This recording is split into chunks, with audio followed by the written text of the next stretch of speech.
The stars looked different from this part of the galaxy. Han Tae-woo had learned this during his 3 months aboard the diplomatic starship Horizon's Edge. Back on Earth, the night sky had been familiar, comforting even. But here, 40 light years from home, the stars were strangers. Cold and distant, they watched humanity's first real step into the wider universe. Tai-woo was not an important man. He knew this, and he had made peace with it long ago. He was a technician, one of dozens who kept the ship running while ambassadors and generals played their political games. His job was simple: fix what was broken, stay out of the way, and never draw attention to himself. It was a good life, or at least a quiet one. The Valori Empire had ruled this region of space for over 10,000 years. Their ships were larger than human cities. Their technology made Earth's greatest achievements look like children's toys. And their people, tall and scaled with silver eyes that seemed to look through you rather than at you, had little interest in the small pink creatures who had only recently discovered faster-than-light travel. But humanity had something the Valori wanted. Earth sat at the edge of a trade route that could save the Empire years of travel time. So they had agreed to meet, to talk, to perhaps allow humanity a small seat at their great table.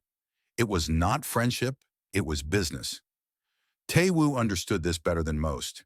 He had grown up poor in a small town outside Busan. He knew what it meant to be the small person in a room full of powerful people. You kept your head down. You did your work. You survived. The Horizon's Edge arrived at Valora Prime on a Tuesday, though the word meant nothing this far from Earth. The planet was beautiful in a terrifying way. Its surface was covered in crystalline structures that caught the light of 3 suns and scattered rainbows across the atmosphere. The capital city alone held more people than all of Earth's population combined. Tae-woo watched the approach through a small window in the maintenance corridor. He should have been working, but something made him stop. Something made him want to see this moment, this first glimpse of an alien world that had existed long before humans had learned to make fire. Beautiful, isn't it? He turned to find Yoon Hana standing behind him. She was the ambassador's assistant, which meant she was technically far above his rank. But they had grown up in the same town, played in the same streets, and shared the same dreams of escaping to the stars. When Tai-woo had applied for the mission, Hana had made sure his application reached the right desk. "It's terrifying," Tae-woo said honestly. Hana laughed.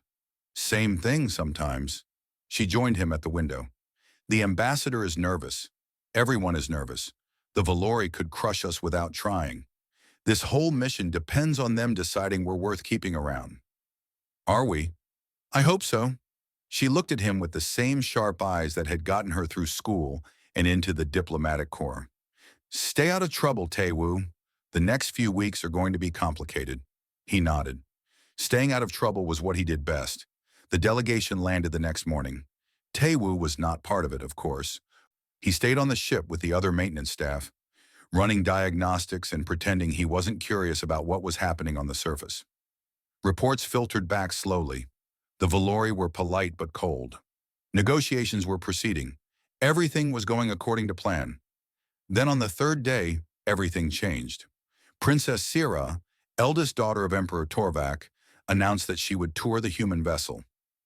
It was an honor, the ambassador said, a sign of respect and curiosity. Every human aboard was ordered to be on their best behavior, to stay in their quarters unless their presence was required. Tae-woo, naturally, was required to be exactly where he always was, in the maintenance corridors, fixing things that broke. He was elbow-deep in a power conduit when the tour passed through his section.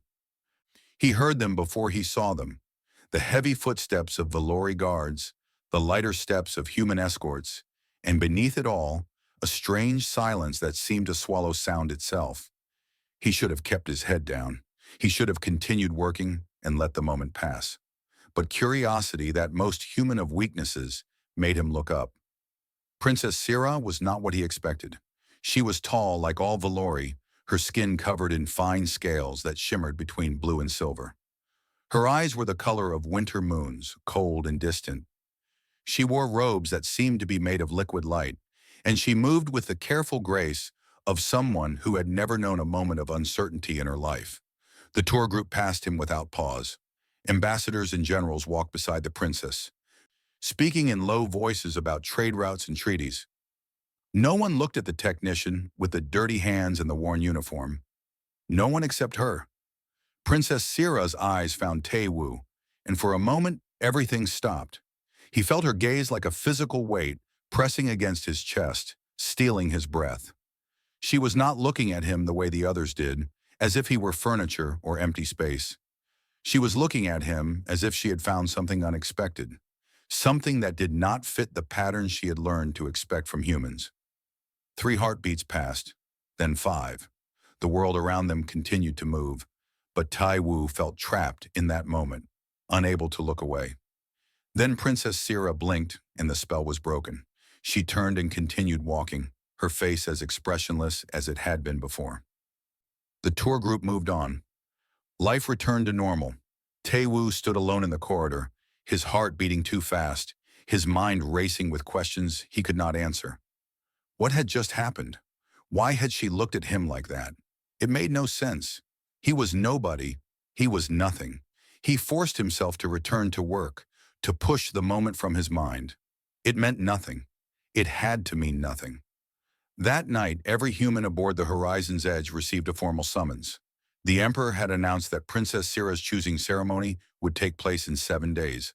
As honored guests of the Valori Empire, all members of the human delegation were required to attend.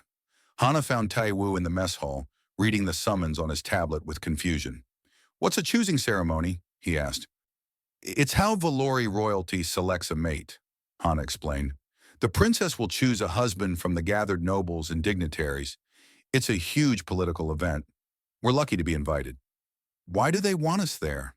"Probably to show off, to remind us how powerful they are." She shrugged. "Just stand in the back and try not to fall asleep. It'll be boring, but it's good for diplomacy." Tae-woo nodded slowly. A ceremony about a princess choosing a husband had nothing to do with him. He would stand in the back, watch politely, and return to his life of fixing broken things. He could not have been more wrong. The Great Hall of Valora Prime was larger than any building Tae-woo had ever seen. Its walls rose so high that clouds formed near the ceiling, drifting slowly between pillars of living crystal. The floor was made of polished stone that reflected the thousands of bioluminescent lights floating in the air like captured stars. It was a room built to make anyone who entered feel small, and it succeeded completely. Tae-woo stood at the very back of the human delegation, half hidden behind Hana and several other staff members. Around him, the hall filled with Valori from across the empire. Nobles in armor that had been passed down for generations. Warriors whose scales bore the scars of 100 battles. Merchants whose wealth could buy entire planets. They all moved with the easy confidence of people who knew their place in the universe. The humans, by comparison, looked like children who had wandered into a gathering of giants. "Stop fidgeting," Hana whispered. "I'm not fidgeting. You've adjusted your collar 12 times in the last 5 minutes. Tae-woo forced his hands to his sides. She was right. He was nervous, though he could not explain why. This ceremony had nothing to do with him. He was here as a witness, nothing more. In a few hours it would be over, and he could return to the comfortable invisibility of his maintenance corridors. A deep horn sounded, and the hall fell silent. Every Valori turned toward the central platform, a raised stage of pure white stone that seemed to glow with its own inner light. Tae-woo followed their gaze, curious despite himself. Emperor Torvak entered first. He was ancient even by Valori standards. His scales faded to a dull gray, but his eyes burned with a fierce intelligence that made Tae-woo's blood run cold. This was a being who had ruled an empire for centuries, who had watched civilizations rise and fall, who held the lives of billions in his hands. He moved slowly but with absolute authority, and every person in the hall bowed as he passed. Behind him came Princess Sira. She wore different robes today, darker and more formal, but she moved with the same careful grace Tae-woo remembered from the ship. Her face was a mask of perfect calm, showing no emotion, no hint of what lay beneath the surface. She climbed the steps to the platform and stood beside her father, looking out at the crowd with those winter moon eyes. Tae-woo felt his breath catch. Even from this distance, she was striking. Not beautiful in the human sense, but compelling in a way he could not describe. There was something about her that drew the eye and refused to let go. She looks sad, he murmured. Hana glanced at him. What? Nothing. He shook his head. It was a foolish thought. Valori did not show emotions the way humans did. He was seeing things that were not there. The ceremony began with rituals that Taiwu did not understand. Priests in elaborate robes chanted words in the Valori language. Offerings were made to gods whose names he could not pronounce. Time passed slowly, marked only by the shifting patterns of light on the ceiling. Finally, Emperor Torvak raised his hand, and the hall fell silent once more. For 10,000 years, the Emperor said, his voice carrying to every corner of the vast space, the daughters of our house have chosen their mates in this hall. It is a sacred duty, a bond that shapes the future of our people. Today, my eldest daughter will honor this tradition. He turned to Sira. Daughter of Vilora, vessel of our future, the gathered worthy stand before you. Warriors and nobles, leaders and champions. Look upon them and choose. Let your hand guide the destiny of our empire. Sira stepped forward. The crowd seemed to hold its breath. At the front of the gathered Valori, a tall warrior stood with obvious confidence. His armor gleamed with decorations and honors. His scales were a deep blue, marking him as high nobility. He smiled as Sira's gaze swept over the crowd, certain that her eyes would stop on him. Commander Rail.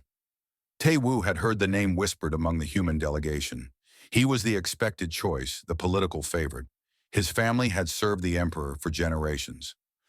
The match would strengthen alliances and secure the royal bloodline. Everyone knew it was already decided. Everyone except Princess Sira. Her eyes moved slowly across the assembled Valori, past Commander Rail, who frowned slightly at being passed over, past the nobles and warriors and merchants, past the foreign dignitaries from allied worlds. Her gaze traveled further and further back, searching for something that no one else could see.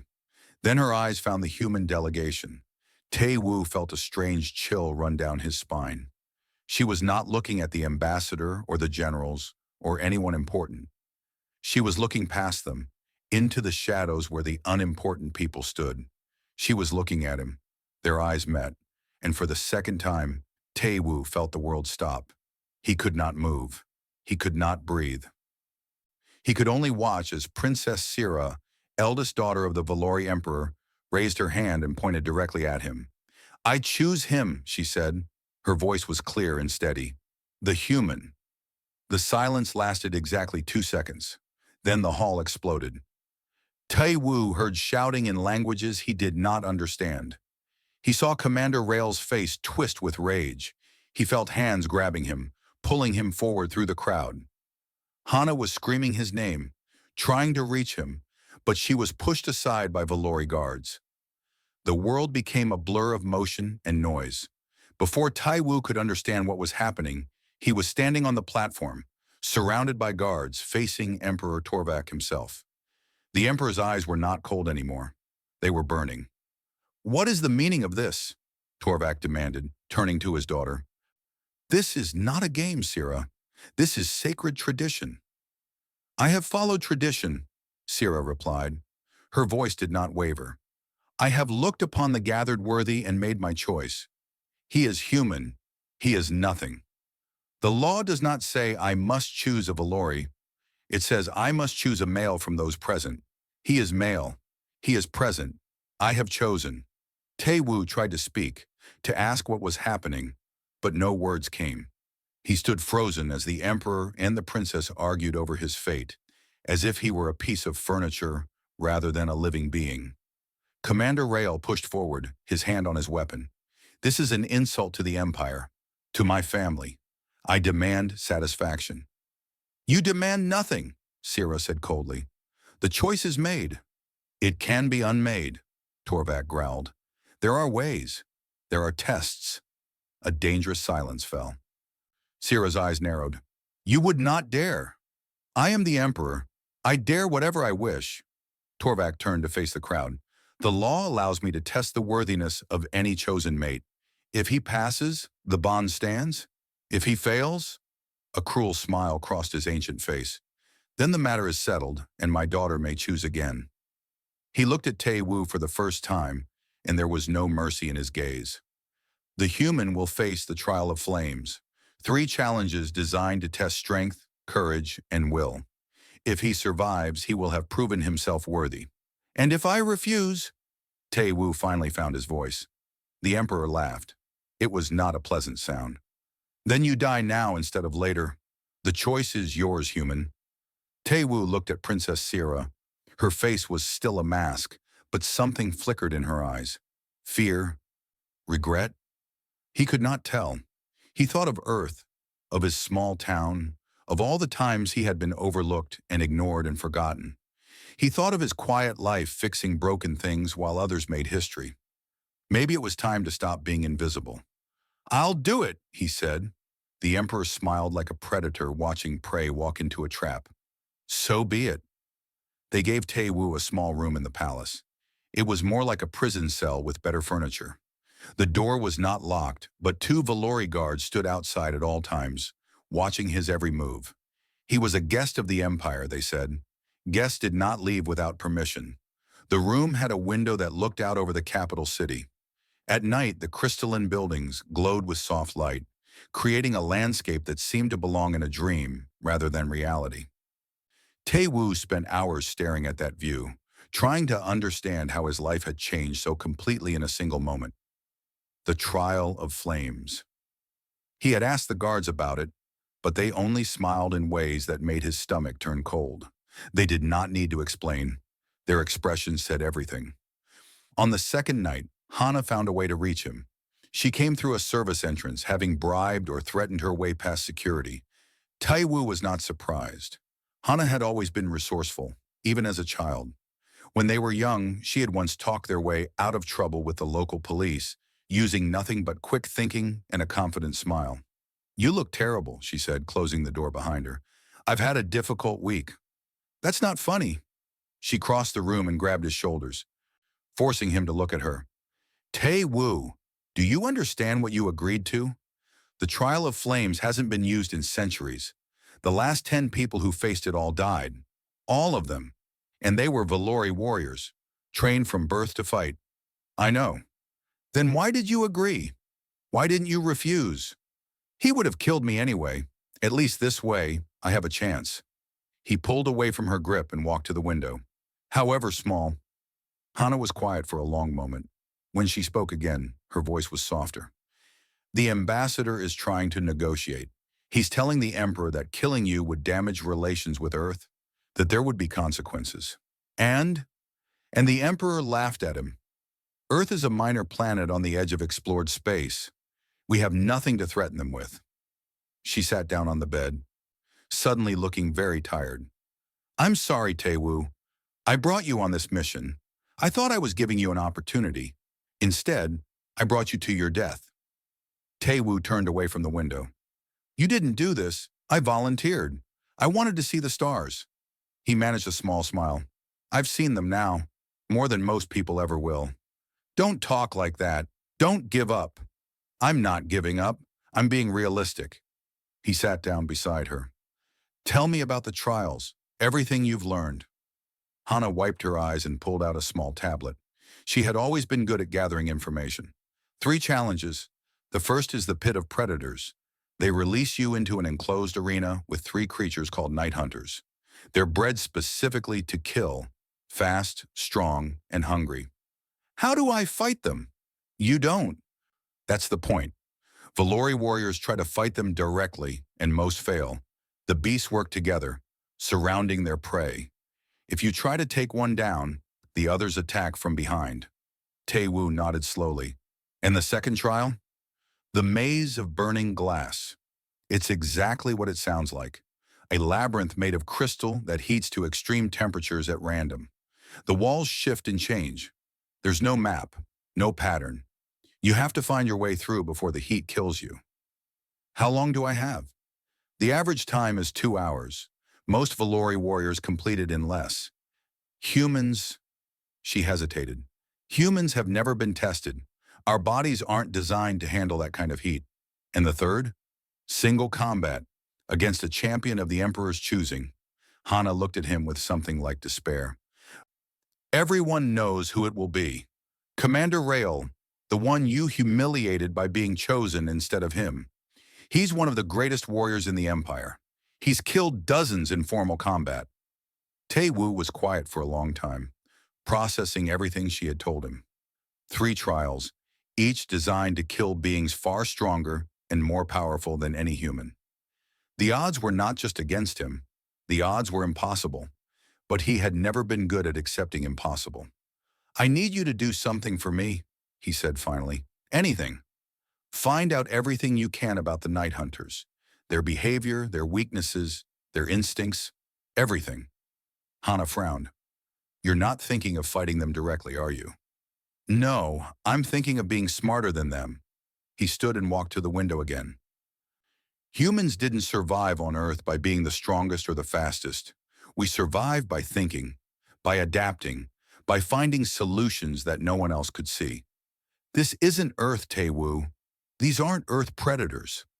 Predators are predators. They all have instincts. They all have patterns. He looked back at her. I'm not going to win by being stronger. I know that. But maybe, just maybe, I can win by being human. Hana stared at him for a long moment. Then slowly she smiled. It was a small smile, sad and proud at the same time. You really are crazy. Probably. I'll get you the information, and anything else I can find that might help. She stood and moved toward the door.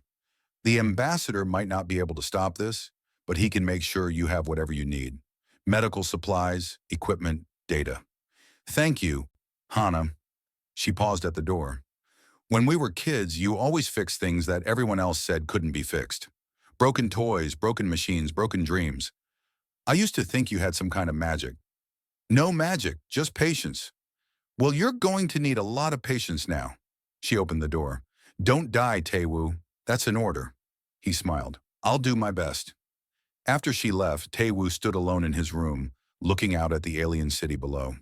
Tomorrow, or the day after, he would face the first trial. The pit of predators. 3 creatures designed for killing against one human technician who had never fought anything more dangerous than a malfunctioning power conduit. The odds were impossible. But then again, humanity had always been good at doing the impossible. He sat down at the small desk in the corner and began to plan. He did not have strength or speed or combat training, but he had something else, something that had kept humans alive for hundreds of thousands of years. He had the ability to think. Outside, the 3 suns of Valora Prime began to set, painting the crystal city in shades of gold and red. Somewhere in the palace, Princess Sira sat in her own room, watching the same sunset, wondering if she had just sent an innocent man to his death. Somewhere else, Commander Rael sharpened his blade and dreamed of the moment he would finally have his revenge. And in the arena, the night hunters stirred in their cages, sensing that new prey was coming. The trial of flames would begin at dawn. The arena was underground, carved from the living rock of Valora Prime itself. Thousands of Valori filled the viewing platforms above, their silver eyes reflecting the harsh lights that illuminated the pit below. They had come to watch a human die. Entertainment was rare in the Empire, and this promised to be memorable. Tae-woo stood at the edge of the pit, looking down into the darkness. The floor was covered in sand and scattered rocks. Shadows pooled in the corners where the light did not reach. Somewhere in that darkness, 3 night hunters waited. Hana had done her work well. Over the past 2 days, she had gathered every piece of information she could find about the creatures. They were pack hunters, working together with terrifying coordination. Their eyesight was poor, but their hearing and sense of smell were extraordinary. They communicated through low-frequency sounds that Valori ears could barely detect. Most importantly, they were territorial. When threatened, they would compete with each other as much as with their prey. This was Tae-woo's plan. It was not a good plan. It was barely a plan at all, but it was all he had. A horn sounded above, and the gates opened. Tae-woo was pushed forward, stumbling into the pit. The gates closed behind him with a sound like a tomb sealing shut. For a moment, nothing moved. The silence was complete, broken only by the distant murmur of the crowd above. Then he heard it, a low growl coming from the darkness to his left. Tae-woo forced himself to stay calm. He had prepared for this. He had visualized this moment 100 times. Panic would kill him faster than any creature. The first night hunter emerged from the shadows. It was larger than he expected, nearly twice his height, with 4 legs and a body covered in black scales. Its eyes were small and milky, but its nostrils flared as it caught his scent. Behind it, 2 more shapes moved in the darkness. The creatures began to circle, spreading out to surround him. This was their natural hunting pattern. They would cut off all escape, then attack from multiple directions at once. Against a stronger opponent, they would wear it down with quick strikes and retreats. Against a human, they would simply tear him apart. Tae-woo did not try to run. Instead, he moved slowly toward the largest pile of rocks in the center of the arena. His movements were deliberate, almost casual. He kept his eyes on the lead hunter, never breaking contact. The creature paused, confused. Prey was supposed to run. Prey was supposed to panic. This small pink thing was doing neither. Tae-woo reached the rocks and climbed to the top. It was not high enough to escape the hunters, but it gave him a vantage point. More importantly, it gave him options. He picked up a loose stone and threw it hard, not at the lead hunter, but at the smallest one on his right. The stone struck the creature's flank with a sharp crack. The small hunter yelped in surprise and pain, spinning to find the source of the attack. In its confusion, it moved too close to the second hunter's territory. Instantly, the second hunter turned, snarling at its packmate. The 2 creatures faced each other, hackles raised, momentarily forgetting about the human. Tae-woo threw another stone, this time at the lead hunter. The effect was immediate. The lead creature roared and charged, not at Tae-woo, but at the rock pile itself. Tae-woo had anticipated this. He leaped down the other side, rolling across the sand as the hunter crashed into the stones where he had been standing. The impact sent rocks tumbling. One struck the smallest hunter, who howled and snapped at the lead creature. Within seconds, the 3 hunters were fighting each other, their pack coordination destroyed by confusion and territorial instinct. Tae-woo did not stop to watch. He ran to the far side of the arena, where he had spotted a narrow gap between 2 large boulders. The hunters were too big to follow. He squeezed through, scraping his arms and back, and found himself in a small, protected space. The fighting behind him continued. He could hear snarling and howling and the wet sound of creatures tearing at each other. The Valori crowd above had fallen silent, watching in disbelief as their deadly pets destroyed themselves. Tae-woo waited. He counted his breaths, forcing himself to stay calm. The sounds of battle gradually faded, replaced by heavy panting and occasional whimpers. After what felt like hours but was probably only minutes, Tae-woo carefully looked out from his hiding spot. 2 of the night hunters lay motionless on the sand. The third, the lead creature, was still standing, but barely. Its flank was torn open, and one of its legs dragged uselessly behind it. It turned its milky eyes toward Tae-woo's hiding spot and growled weakly. Tae-woo picked up another stone. He did not want to kill the creature. Despite everything, he felt a strange sympathy for it. It was only doing what it had been bred to do. But survival did not always allow for sympathy. He threw the stone. It struck the wounded hunter in the head, and the creature collapsed. The arena was silent. Then slowly a sound began to build from the crowd above. At first, Tae-woo thought it was anger, that they were furious at being denied their entertainment. But as the sound grew louder, he realized it was something else. Confusion, disbelief, and beneath it all, something that might have been respect. The gates opened, and Valori guards entered to confirm what their eyes had told them. The night hunters were dead or dying. The human was alive. Tae-woo walked out of the pit on his own 2 feet. His legs were shaking. His hands were covered in scrapes and cuts. But he was alive. In the viewing platform reserved for royalty, Princess Sira sat perfectly still. Her face showed nothing, but her hands, hidden beneath her robes, were clenched so tightly that her claws had drawn blood from her palms. Beside her, Emperor Torvak's expression was unreadable. He had expected the human to die within seconds. He had been so certain that he had not even bothered to watch closely. Now he watched very closely indeed. Commander Rail stood in the warrior section, his face twisted with rage and disbelief. This was impossible. No human should have survived the pit of predators. It was a trick. It had to be a trick. But there was no trick. There was only a small, determined human who had used his brain instead of his muscles. The first trial was complete. Two more remained. That night, Hana was allowed to visit him. She found Taewoo sitting on his bed, staring at his hands as if seeing them for the first time. "You did it," she whispered. "You actually did it." "I got lucky," he said quietly. "The creatures fought each other.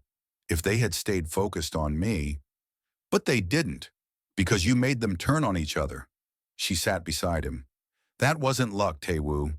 That was intelligence. That was strategy." He looked at her. "One trial down, two to go. The maze of burning glass is next." "I know, I'm already gathering information." "The maze will be different.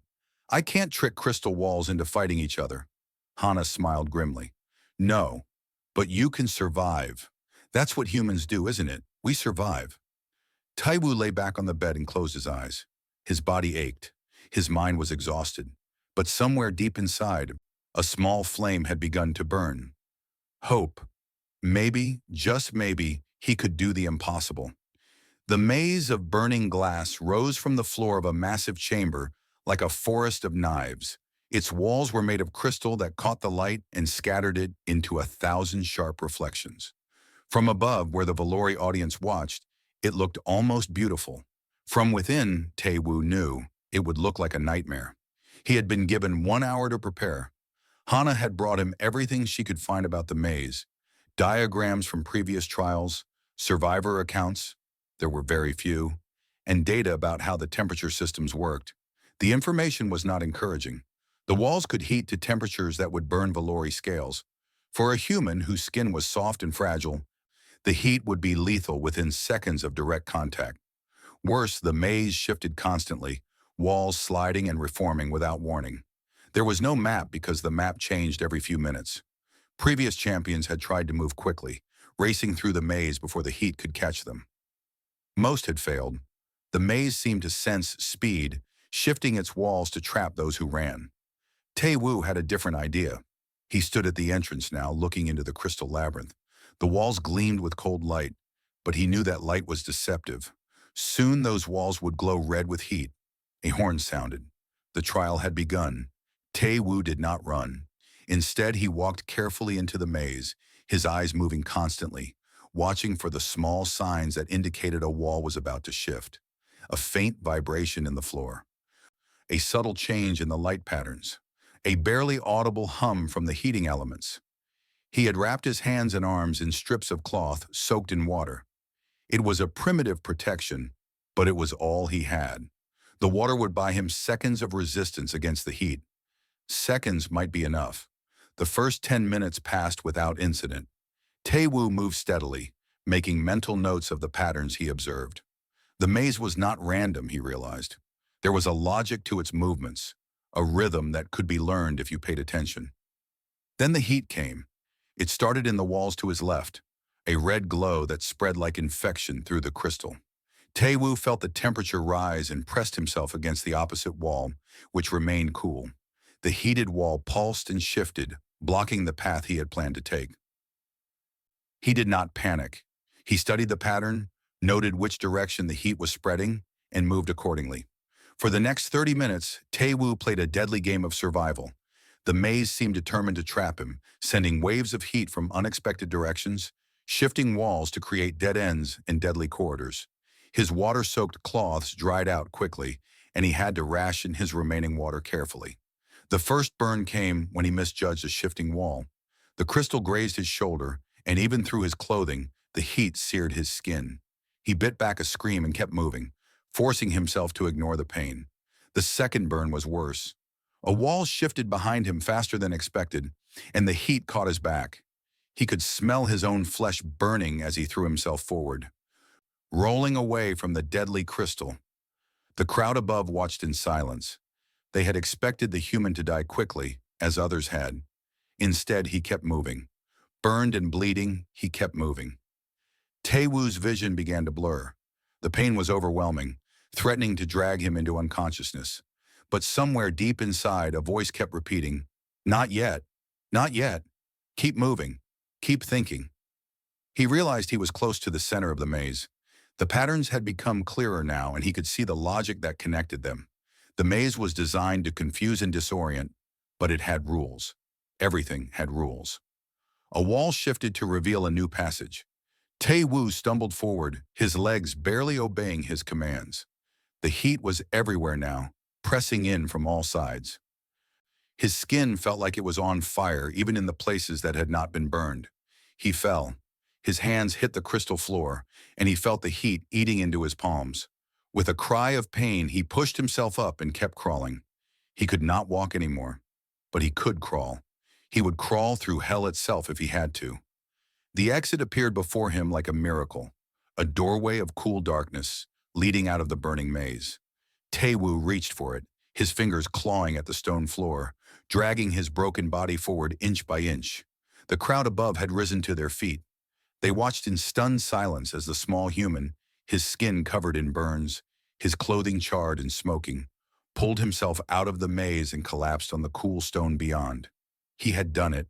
He had survived. Valori medics rushed forward, surrounding him with equipment and supplies. Their faces showed confusion as they examined his injuries. By all rights, he should be dead. His burns were severe, his body was failing, and yet his heart still beat. His lungs still drew breath. In the royal viewing platform, Princess Sira stood without realizing she had risen.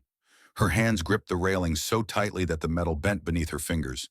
She watched as they carried Tae-woo away, and something cracked inside her careful composure. Emperor Torvak sat very still. His ancient eyes followed the human, calculating, reassessing. This was not supposed to happen. The trial was supposed to end the matter quietly, permanently. Instead, it had created something far more dangerous. A symbol. The word spread through the crowd like wildfire.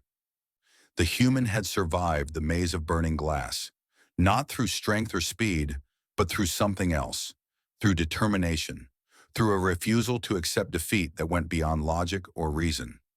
Commander Rail watched from the warriors section, and for the first time he felt something other than contempt for the human. He felt the smallest seed of fear, because if the human could survive the maze, perhaps he could survive the final trial as well.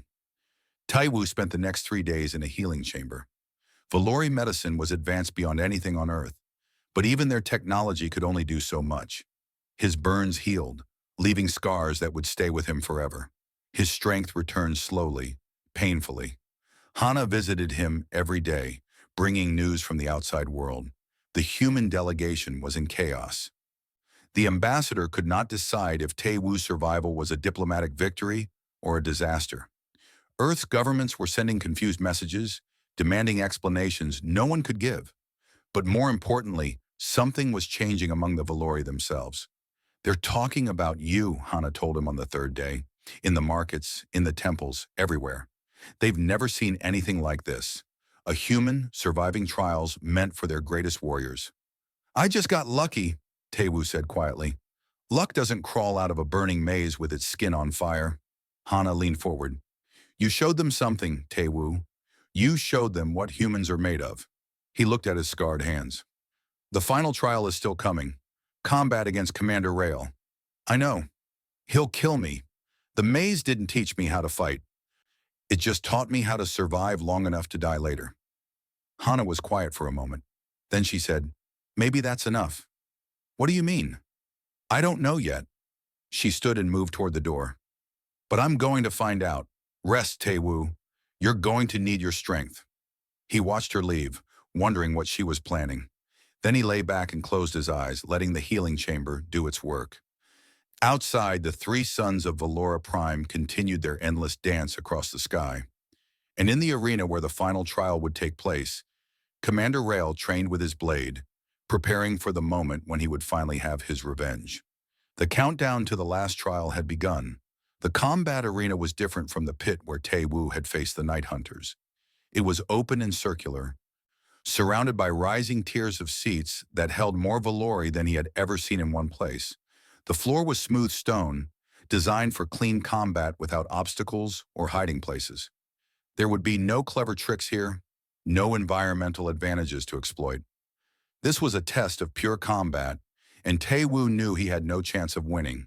He stood at one end of the arena, dressed in simple clothing that allowed freedom of movement. In his hands was a borrowed sword, lighter and shorter than the weapons Valori warriors used. He had practiced with it for 3 days, learning the basics of grip and stance. But 3 days could not compete with a lifetime of training. At the other end of the arena, Commander Rail waited. The Valori warrior was massive, his blue scales gleaming with oil that would make him harder to grip. His armor was ceremonial but functional, protecting his vital areas while allowing full range of motion. In his hands was a blade that had killed dozens of opponents in formal combat. Rail smiled as Tae-woo entered the arena. It was not a pleasant smile. Emperor Torvak stood to address the crowd. His voice carried across the vast space without effort, amplified by technology beyond human understanding. The final trial begins. Combat will continue until one fighter yields or dies. There are no other rules. He sat back down, his eyes fixed on Tae-woo with undisguised contempt. He had expected the human to die in the first trial, then the second. Now finally the matter would be settled. The horns sounded. Rail moved immediately, crossing the distance between them with terrifying speed. His blades sang through the air, aimed at Tae-woo's neck. A killing blow, meant to end the fight in seconds. Tae-woo barely managed to dodge. He felt the wind of the blade passing inches from his skin as he threw himself sideways, rolling across the stone floor and coming up in a defensive crouch. Rail did not pause. He attacked again and again, his blade a blur of motion that Tae-woo could barely track. Each swing was powerful enough to cut through steel. Each thrust was aimed at a vital point. The commander was not playing with his prey. He was trying to kill as quickly and efficiently as possible. Tae-woo retreated. He blocked when he could, dodged when he could not, and accepted glancing blows when there was no other option. Within the first minute, he had cuts on his arms, his legs, and his cheek. Blood dripped onto the arena floor. The crowd began to cheer. This was what they had come to see. This was the proper end to the human's improbable journey. But Tae-woo did not fall. He continued to retreat, continued to block and dodge and survive. His movements were clumsy compared to Rail's elegant attacks, but they kept him alive. Barely. 5 minutes passed, then 10. The crowd's cheers began to fade, replaced by confused murmurs. Why was the human not dead? He was clearly outmatched, clearly wounded, and yet he refused to fall. Rail's attacks grew more aggressive. He swung harder, moved faster, pushed himself to finish what should have been a simple execution. But with each swing, he used more energy. With each thrust, he grew slightly slower. Tae-woo noticed. He could not help but notice. In his years as a technician, he had learned to observe patterns, to see the small details that others missed. And he was seeing a pattern now. Rail was built for explosive combat, quick victories that showcased his overwhelming power. He was not built for endurance. His style was designed to defeat opponents in seconds or minutes, not to sustain a prolonged fight. The Valori warrior was getting tired. It was not obvious. A casual observer would never notice. But Tae-woo saw the way Rail's breathing had changed, the way his swings were slightly shorter than before, the way his footwork had become less precise. Tae-woo did not try to attack. He was not foolish enough to think he could beat Rail in direct combat. But he did not need to beat him. He only needed to survive. 20 minutes into the fight, Rail paused for the first time. His chest was heaving, and there was a new expression in his eyes. Not fear, not yet, but something close to it. Confusion, perhaps. Disbelief that this weak human had lasted so long. "Why won't you fall?" Rail demanded. His voice was hoarse. Tae-woo's response came through blood and exhaustion. "Because I'm human, and we don't know how to stay down." Rail roared and charged again. But his charge was slower now, his movements less coordinated. Tae-woo sidestepped, and for the first time, he attempted an attack of his own. His blade was clumsy, his technique was wrong, but Rail was not expecting it. The tip of Tae-woo's sword found a gap in the commander's armor, sliding between the plates and into the flesh beneath. It was not a deep wound. It was barely a wound at all. But it was a wound inflicted by a human on one of the greatest warriors of the Valori Empire. The arena fell completely silent. Rael looked down at the blood seeping from his side, his face twisted with rage and disbelief. Impossible, he whispered. Impossible. He attacked again, but something had changed. His strikes were wild, driven by emotion rather than training. Taewoo continued to dodge and retreat, watching and waiting. The moment came after 30 minutes of combat. Rael swung too hard, putting all his remaining strength into a single devastating blow. Taewoo ducked beneath it, and for one instant, the commander was off balance, his side exposed. Taewoo did not hesitate. He drove his sword forward with every ounce of strength he had left. The blade found the same gap in the armor and pushed deeper. Rael staggered, his weapon falling from his hands. He looked down at the sword buried in his side, then up at the human who had put it there. How? He whispered. Taewoo's voice was barely audible. I watched. I learned. I adapted. That's what we do. Commander Rael, champion of the Valori Empire, fell to his knees. The arena was so silent that Taewoo could hear his own heartbeat. Emperor Torvak rose from his seat. His face was unreadable, but his hands trembled with barely contained rage. The law was clear. The trial was complete. The human had won. The trial is complete, Torvak announced. His voice was ice. The human is worthy. He spoke the word as if it burned his tongue. Taewoo stood alone in the center of the arena. His sword fell from his grip, his legs buckled, and he collapsed beside his fallen opponent. The last thing he saw before darkness claimed him was Princess Sira running toward him, her mask of composure finally shattered. She caught him before he hit the ground, and for the first time in his life, Taewoo saw tears in the eyes of an alien princess. Then everything went black. Taewoo woke in a room filled with soft golden light. For a long moment he did not know where he was or how he had gotten there. His body felt strange, distant from himself, like something that belonged to another person entirely. Slowly memory returned. The arena. The fight. Commander Rael falling. Then darkness. He tried to sit up and found that his wounds had been treated with Valori medicine. The cuts and bruises were gone, replaced by new scars that joined the burns from the maze. His body was a map of survival now, marked by everything he had endured. You're awake. The voice came from beside the window. Princess Sira stood there, silhouetted against the light of the three suns. She wore simple robes instead of ceremonial dress, and her hair was loose around her shoulders. She looked different somehow, smaller, more real. Taewoo found his voice. How long was I unconscious? 3 days. She moved toward the bed but stopped several feet away, as if afraid to come closer. The healers said your body shut down from exhaustion. They were not sure you would wake up. And yet here I am. Here you are. She was quiet for a moment. Commander Rael survived. His wound was not fatal. He has been stripped of his rank and sent to the outer territories. My father was displeased. I'm sorry. Sira looked at him with something like surprise. You are sorry? He tried to kill you. He nearly succeeded. He was doing what he was raised to do. Following the rules of his society. Taewoo shifted slightly on the bed. I don't hate him for that. The princess was quiet for a long time. Finally, she crossed the remaining distance and sat in the chair beside his bed. This close, he could see the weariness in her eyes, the weight of emotions she had spent a lifetime hiding. Why did you choose me? Taewoo asked. The question had been burning inside him since the ceremony. In that hall, with all those nobles and warriors. Why me? Sira did not answer immediately.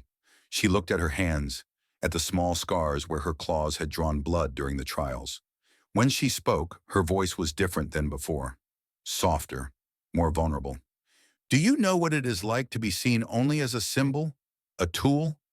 She looked up at him. My entire life I have been the daughter of an emperor, the vessel of a bloodline.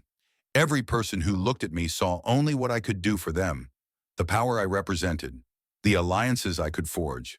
That sounds lonely. It is. She smiled slightly and the expression transformed her face. But on your ship, when I walked through those corridors, I saw something I did not expect. I saw a human working on a machine. He was not important. He was not powerful. He had no reason to care about me at all. The power conduit, Taewoo murmured. I remember. You looked up at me, and for one moment, you did not see a princess or a symbol or a political opportunity. You saw a person. I could feel it. She shook her head. I have never felt that before.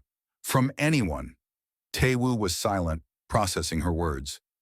So you chose me because I looked at you? I chose you because you saw me. The real me. Not what I could do for you or what I represented. Her voice cracked slightly. I know it was selfish. I know I put you in danger. When my father announced the trials, I thought I had killed you. I spent 3 nights unable to sleep knowing that you would die because of my foolish choice. But I didn't die. No, you didn't. She met his eyes. You showed me something I have never seen before. You showed me what it means to refuse to give up, to keep fighting even when everything says you should fall. Taewoo thought about his life, the small town near Busan, the years of being overlooked and forgotten, the quiet acceptance of a future that held nothing remarkable. I used to be invisible, he said slowly. My whole life people looked through me like I wasn't there. I fixed things because that was useful. I stayed quiet because that was safe. I never thought I would be anyone important. And now? Now I'm not sure what I am. He looked at her. But I know I'm not the same person who boarded that ship 3 months ago. Sierra reached out slowly and took his hand. Her skin was cool, her scales smooth against his palm. I do not know what the future hold, she said. My father is furious. Many in the Empire will never accept a human in the royal family. There will be challenges, dangers. Probably, Taewoo agreed. You could leave, return to Earth. I would not stop you. The trials are complete, but that does not mean you must stay. Taewoo looked at their joined hands. Human and Valori, two species from opposite ends of the galaxy, separated by biology and culture and thousands of years of history. None of it mattered. When I was in that maze, he said, crawling through fire with my skin burning, do you know what kept me moving? It wasn't hope. It wasn't courage. It was stubbornness, pure human stubbornness. The universe was telling me to lie down and die, and some part of me refused to listen. And now? Now the universe is telling me that this is impossible, that we are too different, that it will never work, that I should take the safe path and go home. He tightened his grip on her hand. But I've never been very good at listening. For the first time since Taewoo had met her, Princess Sierra laughed. It was a small sound, rusty from disuse, but genuine, beautiful.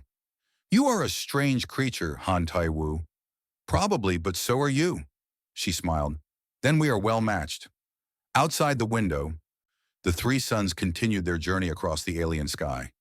In the palace, Emperor Torvak plotted and schemed, searching for ways to undo what had been done.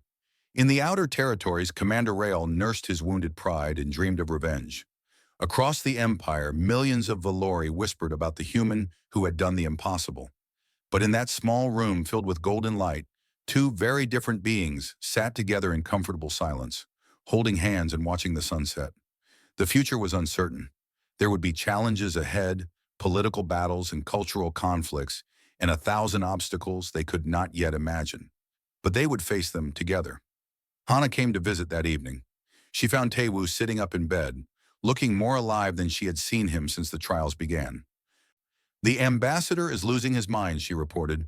Earth doesn't know how to handle this. The governments are fighting about what it means for human-Valori relations. What does the ambassador think I should do? He thinks you should do whatever makes you happy. Hana grinned. His exact words were, that crazy mechanic has done more for human diplomacy in 2 weeks than we've accomplished in 2 years. Let him marry whoever he wants. Taewoo laughed. It hurt his healing ribs, but he laughed anyway. So, Hana continued, what happens now? He looked toward the window, where the last light of the suns was painting the crystal city in shades of fire and gold. Now? Now we figure out how two people from different worlds build something new, something that's never existed before. Sounds complicated. Probably. But also probably worth it.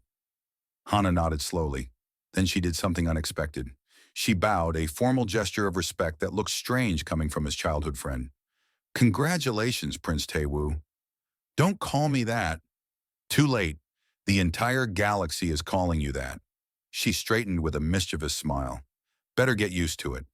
After she left, Tae-woo sat alone for a while, thinking about everything that had happened. He had come to the stars looking for something more than his small life on Earth. He had found it in the most unexpected way possible. The door opened, and Sierra entered. She had changed into formal robes, but her expression was warm. "There is a ceremony tomorrow," she said, "to formally announce our bond to the Empire. My father cannot stop it, but he will not make it pleasant." Tae-woo stood and took her hand. "I've faced night hunters, burning mazes, and one very angry commander. I think I can handle a ceremony." Sierra smiled.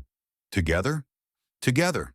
And across the galaxy, on a small blue planet called Earth, a new story began to spread.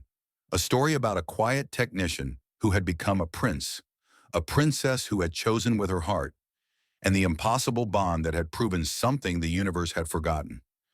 Never underestimate what a human will do for something worth fighting for.